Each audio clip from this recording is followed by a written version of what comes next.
Baik, jenayah hendap. Ini yang kita nak bincangkan. Kadang-kadang orang tak tahu, kadang-kadang ni mengendap sebab IG, contohnya Facebook. Kadang-kadang kita tengok tu, itu pun dah kata, stok lah tu, kan. Mengendap juga. Tapi mengendap bagaimana yang dikategorikan sebagai jenayah? Ya, sehinggalah dipinda rang undang-undang tersebut. Untuk itu kita bawakan seorang peguam sivil iaitu Encik Yong Ke Kin yang bersama kita di Malaysia hari ini. Selamat pagi. Selamat pagi. Ya. Selamat pagi Faria. Selamat pagi kepada penonton Malaysia hari ini. Ya. Saya pertama kali saya tengok peguam very inilah kan. Very what? Peramah. Very what? Peramah. Senyum kan. Kadang serius je. Kita pun takut. Betul. Okey. Mungkin kita nak cerita berkenaan dengan orang undang-undang jenayah hendap ini. Akta 574. Adakah akta ini digunakan untuk hendap secara fizikal ataupun secara maya? Okey, baik. Sebelum tu saya ingin bagi satu pendahuluan sikitlah berkenaan dengan rang undang-undang ni. Sebenarnya rang undang-undang ni bukannya akta yang baru. Dia sebenarnya hanya buat pemindaan ataupun penambahan kepada kanun kesiasaan. Di mana Parlimen telah meluluskan untuk menjadikan perbuatan hendap sebagai satu kesalahan jenayah di bawah Seksyen 507A. Jadi balik kepada persoalan tadi, sama ada hanya terhad kepada fizikal ataupun boleh berlaku secara maya juga. Kalau lihat kepada rang undang-undang tersebut, boleh secara fizikal dan secara maya. Dua-dua pun boleh diguna pakai. Di mana batasannya? Kalau kita nak tahu, sebab kadang-kadang bagi kita tengok aja, tapi dah diklasifikasikan sebagai jenayah pula, jenayah hendap kan. Di mana batasannya, line tersebut? Okey, baik. Untuk satu perbuatan disifatkan sebagai perbuatan jenayah, ada dua elemen yang kita perlu memenuhi. Yang pertamanya, dalam bahasa undang kita panggil mens rea. Mens rea maksudnya dalam niat. Kita perlu buktikan niat. Dan yang aspek yang kedua adalah actus reus. Actus reus maksudnya perbuatan. Bila ada niat dan perbuatan telah dilakukan, maka dia akan terjumlah sebagai satu kesalahan jenayah. Jadi dalam kes kesalahan hendap ni, ada 3 elemen yang perlu dipenuhi. Yang pertama, perbuatan tersebut perlu dilakukan sebanyak sekurang-kurangnya 2 kali. 2 kali? Okey. Repeatedly. Perbuatan yang sama? Perbuatan yang sama. Ataupun perbuatan yang lain. Elemen yang kedua adalah berlakunya niat untuk menyebabkan ketakutan ataupun distress kepada orang lain. Dan elemen yang ketiga ataupun elemen yang terakhir adalah ada berlaku perbuatan kacau ganggu, harassment. Jadi apakah perbuatan yang disifatkan sebagai kacau ganggu? Ada 4 perbuatan. Yang pertamanya adalah kalau seseorang tu sentiasa mengekori seseorang, tak kisah dia pergi ke barat, kita ikut ke barat. Dia pergi ke timur, kita pun ikut ke timur. Jadi itu adalah salah satu perbuatan kacau ganggu. Betul. Yang keduanya adalah ada komunikasi ataupun cubaan berkomunikasi. Di mana salah seorang mungkin dia akan cuba menghantar WhatsApp message ataupun Facebook, Instagram. Cara dia tu akan menyebabkan seseorang rasa ketakutan bila terima message tersebut. Perbuatan yang ketiga adalah jika seseorang tu dia melepak di kawasan kediaman ataupun di kawasan tempat bekerja. Dan yang perbuatan yang keempat adalah bila seseorang tu dia menghantar barang ataupun dia hantar sebagai hadiah, package courier untuk menakutkan orang tersebut. Jadi ini adalah 4 perbuatan yang disenaraikan dalam rang undang-undang tersebut. Namun 4 perbuatan ini adalah tidak terhad kepada 4 perbuatan ini saja. Dia kita panggil non exhaustive. Maksudnya dia berdasarkan kepada kes-kes. Situasi juga ya. Situasi. Okey.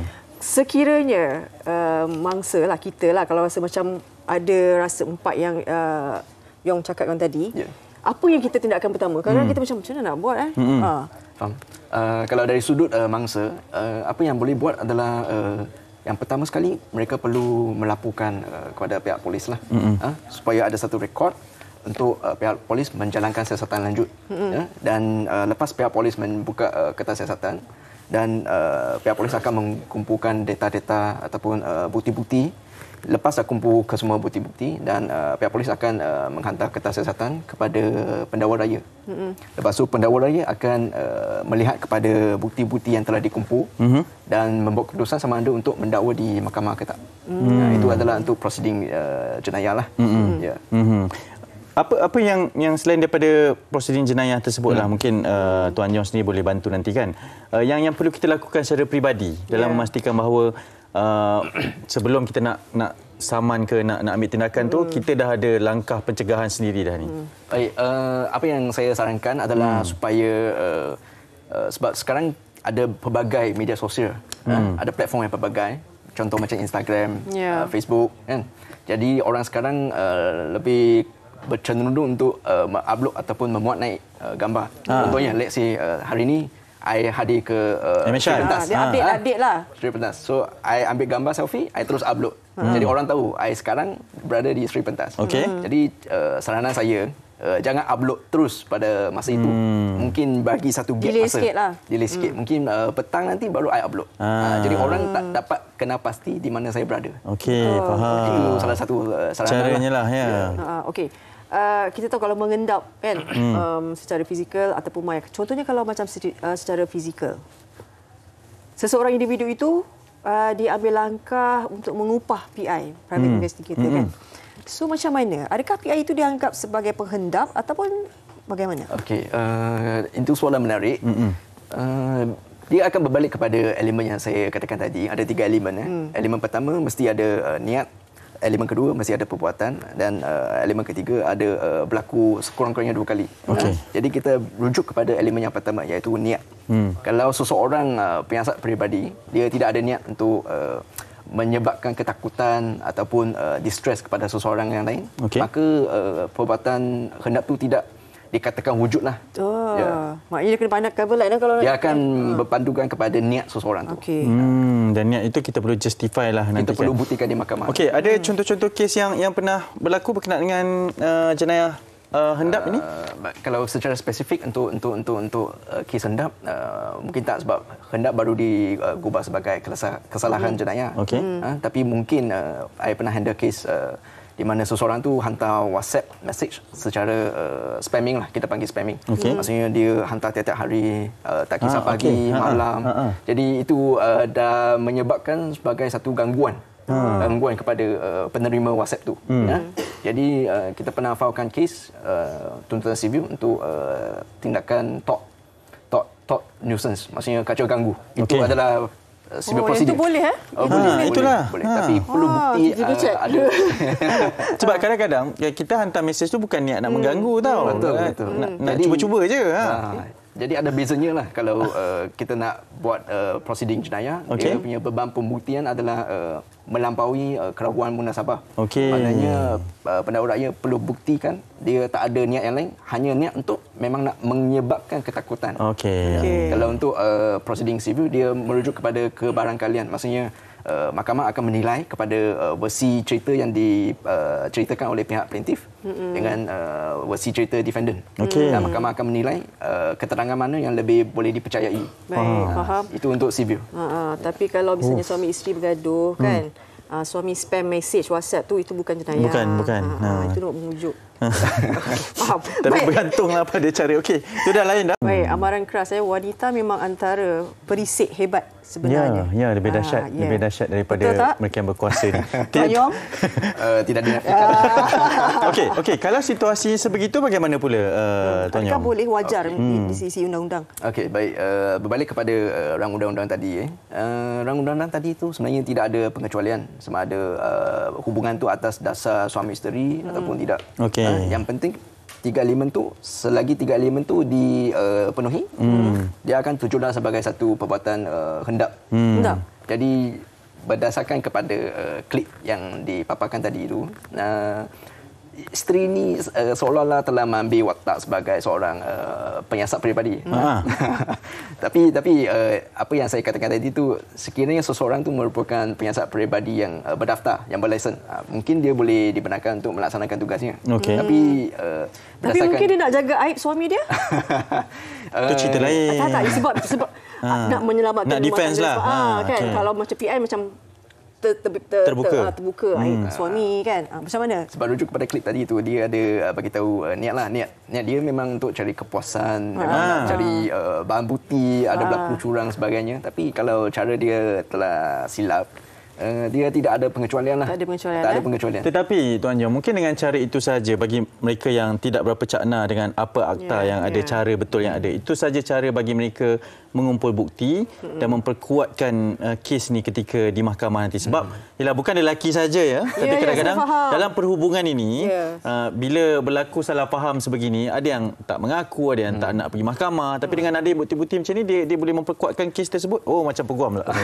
Sabar Tuan Hadif. Kita dengar dulu Tuan Yong cakap. Betul.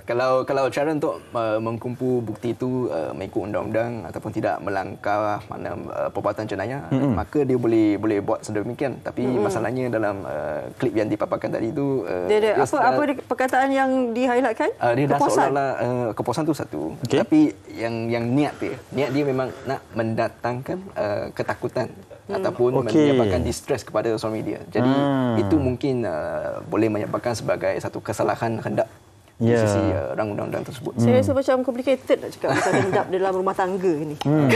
Betul, tapi ianya juga turut digunakan. Tapi dikategorikan dalam jenayah hendap ni. Jadi bagaimana sedikit ringkasan Tuan Yong sendirilah. Kalau sebab kita kadang-kadang apatah lagi membabitkan maya tau. Hendap ni macam susah sikit kalau nak dikategorikan kan. Kalau fizikal kita tahu orang mengendap. Betul. Tapi secara maya apa lagi yang boleh jatuh ke akta jenayah ni? Sebab yang rang undang-undang ni dia meliputi perbuatan yang luas. Dia tak hanya terhad kepada fizikal, dia secara maya ataupun apa jua cara. Mungkin dia ada gunakan drone untuk pantau, untuk itu dahsyat sangat tu. Boleh terjual sebagai hendap juga. Jadi undang-undang yang sedia ada ni memang cukup luas dia punya tafsirannya ya. Betul. Itu juga terlibat sekali lah ya. Dia seolah telah mengambil kira apa-apa loopholes ataupun kemungkinan fakta baru ataupun perkembangan baru, dia telah mengambil kira semua tersebut. Faham. Drone pun boleh dikira juga untuk antara cara menghendap. Kalau misalnya dalam kes kadang-kadang laman sosial macam-macam. Kan, especially macam Instagram. Kadang-kadang tu itu antara platform yang guna pakai, contohnya dia ambil gambar kan yang agak macam berbau lucah sedikit, lepas tu aku ada gambar kau ni, kau kena ikut cakap aku macam tu, kau kena ikut cakap aku ni. Bagaimana walaupun gambar tu ditutup bahagian sulit, muka dan sebagainya, tapi kita tahu itu dia ugut juga. Maksudnya dia hanya tutup bahagian mata-mata ke apa. Dalam situasi tersebut dia boleh dikategorikan sebagai hendap sebab dia adalah terjatuh di bawah komunikasi. Dia komunikasi untuk menyebabkan distress ataupun ketakutan. Dia mungkin boleh jatuh di bawah hendap ataupun di bawah seksyen lain. Contohnya macam seksyen 509 Kanun Kesesaan ataupun seksyen 292. Sebab telah mengedarkan bahan-bahan yang berunsurkan lucah. Dia pun boleh jatuh di bawah kesalahan seksyen 233 Akta Komunikasi dan Multimedia. Sebab telah menyalahgunakan platform sosial media dan mengedarkan bahan yang berunsurkan lucah. Walaupun dia tutup separuh wajah. Betul. Dia tetap ada bahan tu lah. Tetap ada bahan tu. Selagi ada perbuatan untuk mengedarkan bahan yang bersifatkan lucah, dia boleh tertaluk di bawah kesalahan hendap dan akta-akta yang berkaitan juga. Okey. Kalau kita nak beri situasi ni, sebab kita asyik cakap yang salah aja sekarang ni kan. Okey, yang pendap lah. Tapi situasi yang mungkin memerlukan bukti sebegini, yang dia tahu ini je cara dia untuk dia dapatkan kebenaran. Di tahap mana yang mereka boleh lakukan dan apa saranan supaya mereka tidak cross the boundaries lah? Okey. Saranan saya sekiranya bagi siapa-siapa yang berkemampuan, lebih baik melantik seorang peguam yang pakar dalam jenayah untuk mengendalikan kes tersebut. So peguam dia reti macam mana nak bagi pandangan, macam mana nak bagi nasihat undang-undang, ataupun boleh melantik penyiasat peribadi, private investigator, sebab mereka adalah berdaftar di bawah akta agensi peribadi. Jadi mereka adalah mempunyai kuasa untuk menyiasat bagi pihak siapa-siapa yang melantik lah. Itu cadangan saya dan saranan saya lah. Kalau contohnya macam ada situasi kan, contohnya Tuan Yong, kita nampak berlaku situasi dekat situ. Okey, mana? Di sana tu. Okey. Tak nampak, pendek umum. Nampak. Kita rekod secara hendaklah macam tu. Lepas tu kita viralkan pula benda tu. Jadikan konten. Adakah itu jenayah hendap juga? Okey. dia akan berbalik kepada elemen yang 3 elemen tadi. Niat untuk menyebabkan ketakutan, dia mesti lebih daripada 2 kali. Dan ada perbuatan kacau ganggu tersebut. Kalau hanya rekod sekali je, dia tidak terjumlah sebagai hendak. Dia mesti ada 2 kali ke atas.